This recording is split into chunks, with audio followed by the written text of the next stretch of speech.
Foundations.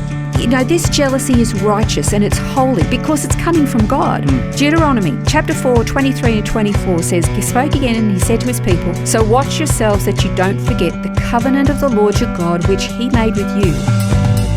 Foundations. Understanding the Jewish foundations of our Christian faith.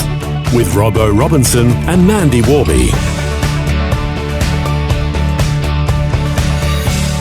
We've been learning about the names that God uses to reveal different facets of his nature, his character and his attributes. And in this program, we're going to be looking at another one of the names of God.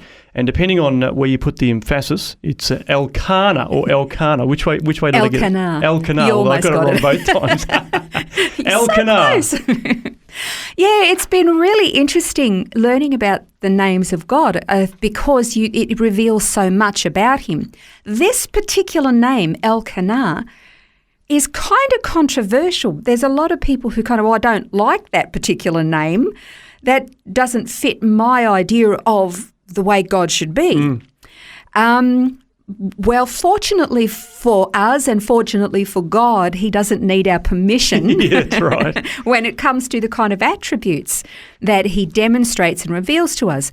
Okay, so this is basically meaning that God is a jealous God. Now, to us, the word being jealous is a negative attribute. Yeah. We would say, green with jealousy. Yes, and we would go, that is not healthy, that don't want to be eaten up with jealousy and, wanting what somebody else has got or whatever.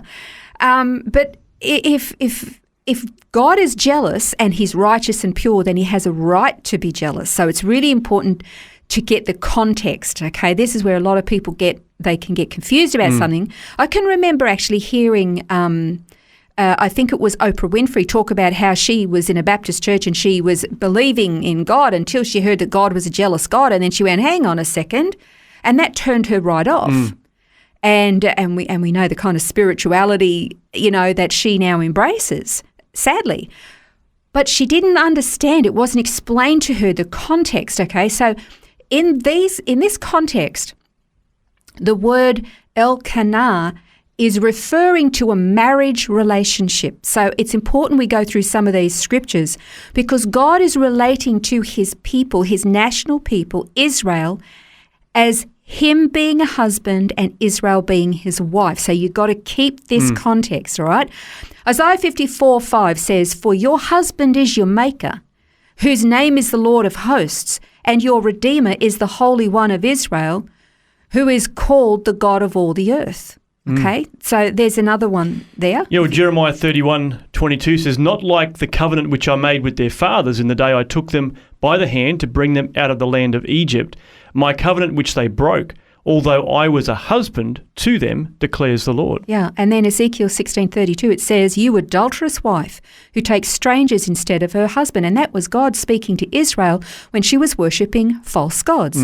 So if you are looking at this particular name, Qanna, in a context of a husband and wife relationship, he's completely within his rights to express jealousy over his wife being unfaithful. That's right, yeah. So it's not unreasonable, it's not negative, it's not bad. But it actually goes a little bit further than that.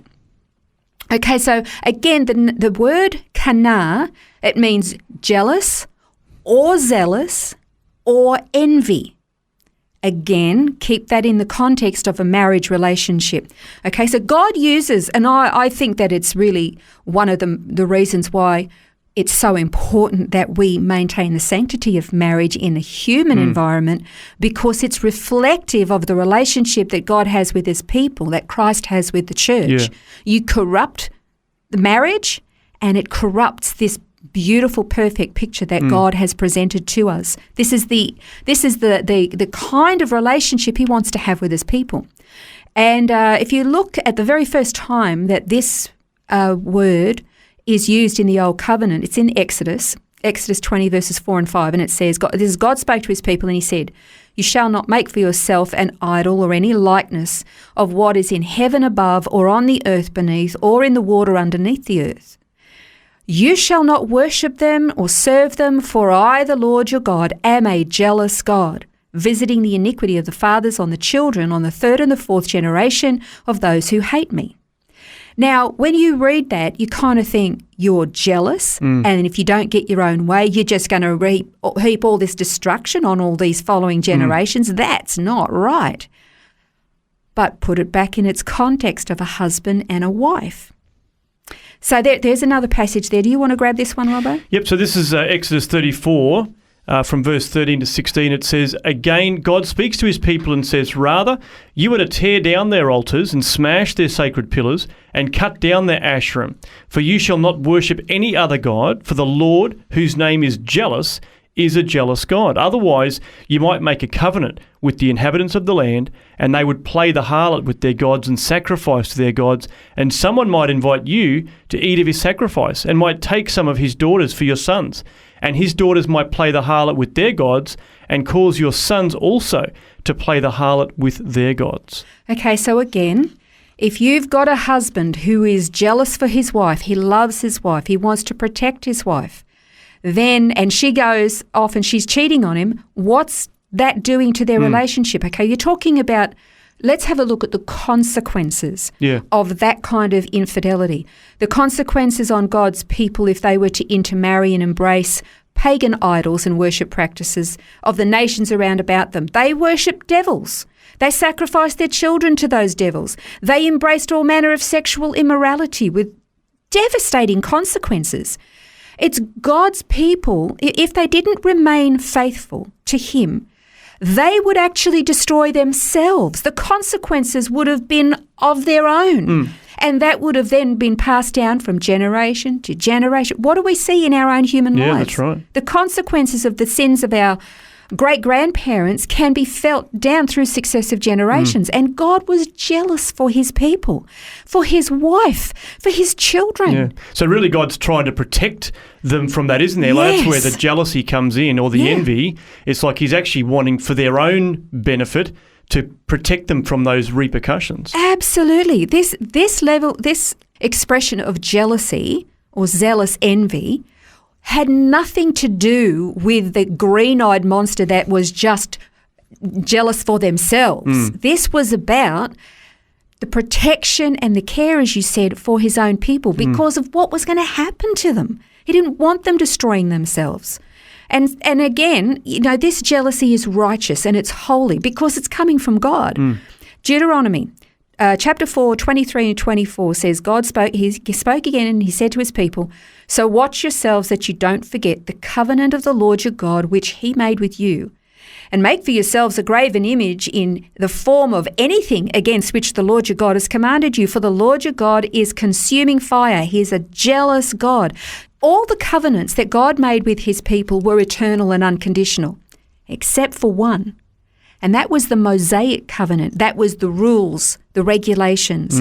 Don't do this, don't do that. Do this and do the other. But don't do that, and if you do that, this is going to happen. And if you don't do the other, then the other thing is going to happen. Yeah. That was the only covenant that was conditional. And it was doing all of those things that would bring all of these negative consequences on them. If you commit adultery and you sleep around, you destroy your family, you destroy your children, you can end up with a disease that could kill you, that could be passed on to yada, yada, yada. Yeah. And so that one held all the consequences. This was the blessing and the cursing. Yeah, you that's obey right. this, good things will happen. You disobey this and bad things will happen. That's the consequences that get passed down from generation to generation. God knew that. And he said, I am so jealous for you. I love you. I want to protect you. I want to spare you from all that. Can't you see what's going on in your neighbouring countries? Can't you see the devastation? Don't be like that. And so he said, I'm jealous for you. I want to protect you. So it's a very righteous and holy attribute that God is demonstrating here, but you can see the severity or the seriousness of it, of why this is so important. And we shouldn't look at this particular name, Qanna, as something bad or something that demeans God or lessens him. It's this very holy response. Well, it is a fascinating study, and you can find out more about that on the notes on the website, vision.org.au/foundations. But we're going to learn about another name of God next time on the program, and that is Adonai.